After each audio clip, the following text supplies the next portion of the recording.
Chelsea Nottingham Forest rusuh. Terpongkengham terpongkeng lawan Brighton, sedangkan MU masih nggak tahu caranya menang.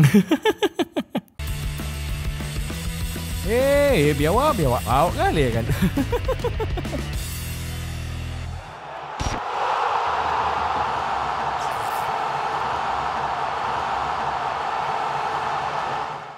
Oke kawan-kawan, hari ini aku mau cerita sedikit lah tentang hasil pertandingan Liga-Liga top Eropa yang baru main kemarin itu. Sekali ini kita bahas dikit lah Liga Italia. Udah lama juga nggak bahas Serie A soalnya. Tapi yang kita bahas cuma AC Milan aja ya.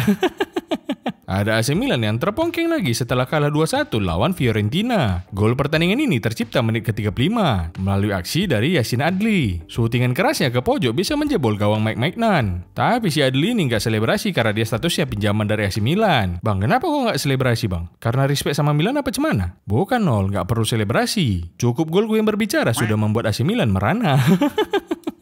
AC Milan bisa bikin gol penyama kedudukan di menit ke-60 lewat sontekan Pulisic. Sebelum akhirnya di menit ke-73 Fiorentina bisa bikin gol kemenangannya lewat tendangan keras Albert Gudmundsson dari luar kotak penalti. Tapi yang menariknya di match ini bukan golnya, malahan yang menarik yang nggak golnya. Soalnya terjadi 3 penalti di match ini. 1 untuk Fiorentina dan 2 untuk AC Milan. Fiorentina dapat voucher penalti di menit ke-22. Tapi legend Everton Moise Kean yang maju jadi eksekutor malah bisa dibaca pula tendangannya sama Mike Maignan. Memang paten kali si Maignan ini. Kalau menurutku memang dia yang gendong AC Milan selama ini. Kalau di AC Milan gak ada si Maignan, aduh cuma setara Simon Jaya mereka soalnya.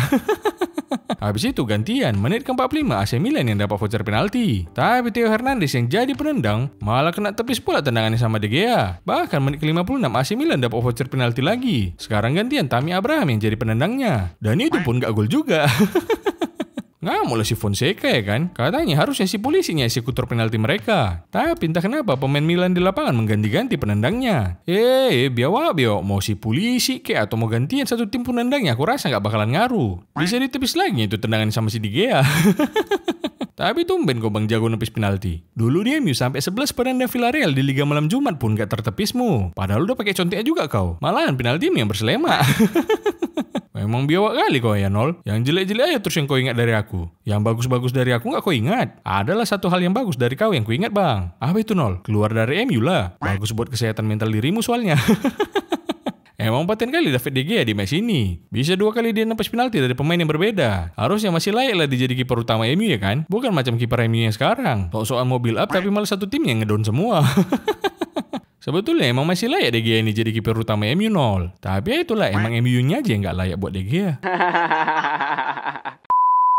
Kita pindah ke La Liga Spanyol. Ada Real Madrid yang berhasil mengalahkan Villarreal dengan skor 2-0. 2 gol yang dicetak Madrid di match ini agak-agak mirip lah. Sama-sama dicetak dari luar kotak penalti. Gol pertama dari tendangan keras Valverde menit ke-14 dan gol kedua dari Vinicius Junior pada menit ke-73.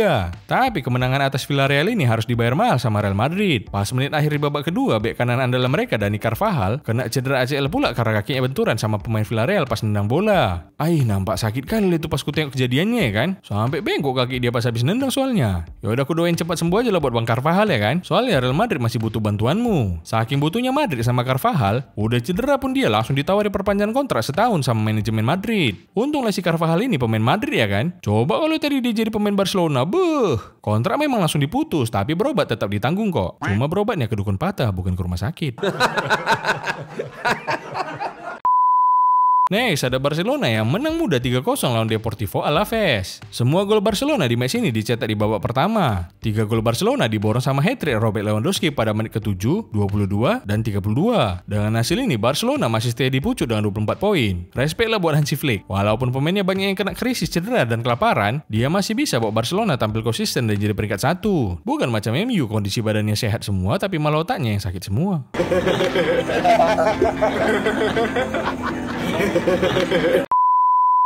Kita ke menu utamanya yaitu Liga Inggris. Ada Arsenal yang berhasil menang comeback lawan Southampton dengan skor 3-1. Kedua tim ini baru bisa bikin gol di babak kedua. Southampton sebetulnya bisa unggul duluan pada menit ke-55 berkat gol dari Cameron Archer. Tapi Arsenal langsung bisa bikin 3 gol balasan lewat Kai Havertz pada menit ke-58, Gabriel Martinelli menit ke-68, dan Bukayo Saka pada menit ke-88. Dengan hasil ini Arsenal masih stay di peringkat 3 klasemen sementara Liga Inggris dengan 17 poin. Udah kami bilang kan Arsenal ini tim spesialis comeback. Kami bakal berjuang terus-menerus sampai akhirnya bisa menang. Kalau kalian udah yakin ya aku spesialis comeback. Hari ini comeback dari Southampton, akhir musim comeback jadi gajah jatuh dari atas pohon. Next, ada Manchester City yang menang tipis 3-2 lawan Fulham. Di match ini, Fulham sebetulnya bisa unggul duluan pada menit ke-26 lewat sontekan dari Andres Pereira memanfaatkan asis back heel cantik dari Jimenez. Tapi habis itu Man City langsung ngamuk dan bikin 3 gol balasan. 3 gol City berasal dari brace Mateo Kovacic pada menit ke-32 dan 47, sedangkan 1 gol lainnya lewat syutingan keras Jeremy Doku dari luar kotak penalti pada menit 82. Kemudian Fulham dapat 1 gol hiburan lagi dari Rodrigo Muniz pada menit ke-88. Skor 3-2 untuk City pun jadi hasil akhir pertandingan ini. Dengan hasil ini, Man City masih stay di peringkat 2 dan menempel ketat Liverpool yang berada di atasnya. Secara permainan sebetulnya agak berimbang lah match ini. Pas ditinggal Kevin De Bruyne sama Rodri, nampak agak kurang lah lini tengah Man City ini, ku tengok. Berkali-kali Fulham bisa melawan di lini tengah dan menembus pertahanan Man City. Ini hoki lah Man City ini menurutku. Soalnya finishing pemain Fulham gak terlalu bagus. Apalagi sih ada Traoré itu. Berkali-kali dia buang peluang emas di depan gawang Ederson. Emang mirip kali sama si Indonesia ada Traoré ini, ku tengok. Disuruh lari dia juara tapi disuruh nendang dia nggak bisa. Di akhir pertandingan, nampak Guardiola mendatangi si Adama ini buat ngajarin dia cemana finishing yang betul. Pandai si Guardiola ini ya, pas sudah selesai baru dikasih taunya. Biar bisa langsung diperhatikan si Adama nanti pas lawan Liverpool, Chelsea sama Arsenal. Pas lawan MU nggak nol. Kalau Adama Traoré lawan Martinez pasti nggak lewat itu nol. Oh slow Glenn. Kalau lawan MU Adama nggak main itu. Kenapa nggak main nol? Soalnya si Adama ini dimainkan kalau lawan tim papan atas saja, bukan pas lawan tim papan bawah. Lanjut kita ke Liverpool yang berhasil menang tipis 1-0 lawan Crystal Palace. Gol dari Liverpool di match ini dicetak sama Diogo Jota pada menit ke-9. Tapi kemenangan ini harus dibayar dengan cederanya 2 pemain Liverpool, yaitu Alexis McAllister dan Alisson Becker. Aku yakin pasti pusing kali Arne Slot sama fans Liverpool nengok pemain-pemain intinya cedera. Alisson yang gak diharapkan cedera pula. Si Nunes yang didoakan 7 hari 7 malam cedera, gak cedera pula. Malah makin sehat dan bugar. Cuma otaknya aja yang gak berkembang ya kan. Next, ada Trepongkenham yang kena comeback 3-2 dari Brighton. Sebetulnya di babak pertama, Trepongkenham udah unggul 2-0 dari gol Brennan Johnson dan James Maddison. Tapi di babak kedua, Brighton bisa comeback dengan bikin 3 gol balasan. Masing-masing dicetak sama Yankuba Minte pada menit ke-48, Rutter pada menit ke-58, dan heading dari Danny Welbeck pada menit ke-66. Wow, lihat Trepongkenham ini. Kok bisa mereka kena comeback padahal udah bikin 2 gol duluan? Kemarin jumpa setan dipatok habis sama ayam Trepongkenham. Ini jumpa burung malah kalah pula. Beda lah nol. Kalau lawan setan tinggal kau baca-bacai aja udah langsung hilang itu nol. Lah burung kau baca-bacai. Bukannya hilang malah kau yang diberain nol. Last, kita ada Chelsea yang balik lagi jadi kawan MU karena cuma bisa main imbang 1-1 lawan Nottingham Forest. Sejak menit awal, kedua tim ini main dengan intensitas tinggi dan saling jual beli serangan. Apalagi Chelsea dari Noni Madueke banyak kali peluangnya. Dari yang bikin back tersisa sampai terlalu maksa pun ada.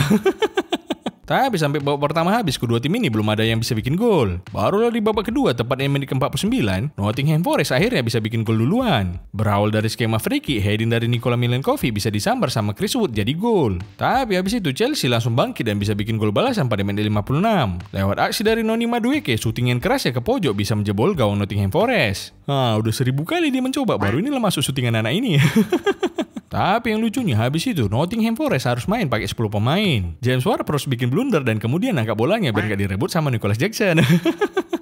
Ya lah bang, ini sepak bola bukan lomba nangkap Tottenham. Nah, puncak keseruan match ini pas menjelang akhir pertandingan ya kan. Ada berantem-berantamnya soalnya, ini baru seru. Kejadiannya berawal dari Cucurella yang melanggar 2 pemain Nottingham Forest. Yang lucunya si Cucurella ini jatuh nabrak si Maresca, jadi jatuh juga lah dia. Kasian kan si Maresca ini gak ngapa-ngapain malah jadi korban pula. Ya soalnya dia lah nol. Udah tahu orang lari bukannya minggir malah ngambil bola pula dia. Kau pun gak ada otakmu. Pelatih sendiri pun kau jegal. Ya aku cuma ngasih contohnya nol. Ngasih contoh apa pula kau? Aku cuma mau ngasih contoh sama MU kayak mana cara menjegal pelatih botak, apalagi kalau udah gondok kali. Habis itu ribut lah pemain Chelsea sama pemain Nottingham Forest ya kan. Yang menarik di sini bukan yang ribut, malah yang gak ikutan ribut yang lucu kurasa. Kalian tengok loh, orang sibuk berantem datang si Palmer ini malah duduk santai pula dia. Woi bang, gak ikutan berantem kau? Ngapain nol? Aku kan Cole Palmer, harus stay cool. Lagian kalau kita abang-abangan geng, ya kita tugasnya nengok adik-adikan kita berantem lah. Kalau udah kalah baru si Mudrik kita turunkan. Tapi bang, berani kali orang ini berantem di depan Mudrik yang mau masuk itu ya bang. Mudrik itu anak baik-baik nol. Mana berani itu ikut berantem-berantem. Tengoklah, kawannya sibuk berantem dia sok mau melerai. Padahal dia pun takut kena tumbuk juga gitu, yakin kali aku. Kau tengoklah rekamannya ini. Tengoklah, sok mau melerai. Tiba di mau takut juga. Tengoklah mundur pelan-pelan dia. Woi Modric, kok takut-takut kau melerai orang itu? Badan kau tegap, betato. Tapi berantem pun kau takut. Bukan aku takut. Nanti kalau silap terpukulkan ku pula nangis orang itu. Ngadu pula nanti sama mamanya, kasihan aku. Alah, bacot kali. Bilang aja lah kau takut. Ih, kok takut sih Nol? Mana orang Nottingham itu? Panggil, bermain kami. Udah bubar baru kau bilang panggil. Tadi jumpa bukan berani kau biawak. Nggak percaya kau Nol, panggil. Ah, udahlah, malas aku sama orang baik cakap. Nanti disentil orang itu telur biawakmu, nangis kau 14 hari 24 malam. Karena insiden ini tambahan waktunya jadi 13 menit lah. Dan di injury time ini kiper Nottingham Forest si Matt Sales beberapa kali bikin penyelamatan gemilang yang menghindarkan Forest dari kekalahan. Malahan Forest yang dapat peluang emas buat menang dengan 3 poin kalau aja sundulan Jota Silva nggak ditepis sama Sanchez. Kalau masuk ini tadi apa nggak jadi bahan gorengan lagi Chelsea ya kan? Habis itu udah gak ada lagi gol yang tercipta sampai pertandingan habis. Skor imbang 1-1 pun jadi hasil akhir di pertandingan ini. Menurutku perlu diapresiasi penampilan Chelsea pas lawan Nottingham Forest tadi. Buat apa diapresiasi Nol? Lagian cuma bisa imbang yang mereka lawan Nottingham Forest. Ya udah bagus lah itu biawak. Liverpool yang di peringkat 1 pun gak sanggup lawan Nottingham Forest. Dengan hasil imbang ini, peringkat Chelsea masih aman dan belum kegeser di posisi 4 besar. Tapi kutanyalah dulu, sebenarnya target kalian musim ini apa bang? Juara? Kalau juara kayaknya belum sih Nol. Target kami masuk Liga Champions saja lah dulu. Ih, sama lah target kalian sama MU. Hah? MU targetnya masuk Liga Champions? Woi, bangun kalian woi. Mimpi kali kalian itu. Sok berharap masuk Liga Champions, padahal peringkatnya pun lebih dekat ke divisi Championship. Oke lah, itu aja lah cerita dari aku. Ya, MU Aston Villa gak kau bahas Nol. Ah, inilah aku malasnya. Kalau MU dibahas salah, gak dibahas salah. Dibacoti kalian bilang gak MU gak makan. Ini gak mau aku bacotin kalian Pak Sebut ngebacot. Cemananya kalian? Ah udahlah Nol, gak enak juga memang kalau gak dibacotin klub kesayangan kita semua ini Nol. Malas sekali sebenarnya ngebacotin tim yang di screenshot gak nampak. Harus agak di-scroll dulu sedikit baru nampak. Tapi ya udahlah, lagi-lagi terpaksa aku harus ngebacotin MU ini. MU berhasil meraih hasil positif karena berhasil menahan imbang Aston Villa 0-0. Udah, itu aja lah. Ah, biawak lah Nol, panjang sikit lah Nol. Ih, biasa yang 0-0 gak pernah aku bahas panjang loh weh. Lucu lah kalian ini. Ah, gak apa-apa, cepat lah Nol. Ya udahlah, kita bacotin lah match yang gak ada golnya ini. Di match penentuan Ten Hag dipecat atau enggak, si Ten Hag ini mempertaruhkan pekerjaannya ke dalam tangan 2 bek andalannya. Digantinya De Ligt dan Lisandro Martinez dengan duo Johnny Evans dan sang penyelamat MU Harry Maguire. Sesungguhnya adalah hal yang paling hina di dunia ini ketika kita mempercayakan nasib kita pada orang yang kita hina-hina sebelumnya. Walah Ten Hag. Pokoknya sepanjang 90 menit match ini main, uniknya match ini cuma 2 lah. Pertama, di match inilah di mana fans MU dukung Aston Villa dan fans selain fans MU dukung MU. Karena fans MU berharap MU kalah lalu Ten Hag dipecat, sedangkan fans selain fans MU berharap MU menang. Biar Ten Hag stay jadi MU tetap lawak. Nah, kalian yang setuju Ten Hag stay, coba spam di komen dulu. Ten Hag stay. Ingat ya geng, Ten Hag stay. Jangan sampai si botak ini keluar dari MU untuk MU yang lebih lucu. Dan yang kedua, pas menit ke-88, Aston Villa dapat tendangan bebas. Tapi malah pertandingan dihentikan sementara. Karena rusak pula walkie-talkie wasitnya, jadi nggak bisa nanti komunikasi sama wasit VR-nya ya kan. Agak curiganya aku wasitnya ini fans Liverpool. Makanya dihentikan dulu matchnya. Kalau dilanjutin terus takut kebobolan pula MU. Kalau kebobolan kan jadi dipecat pula nanti si Ten Hag.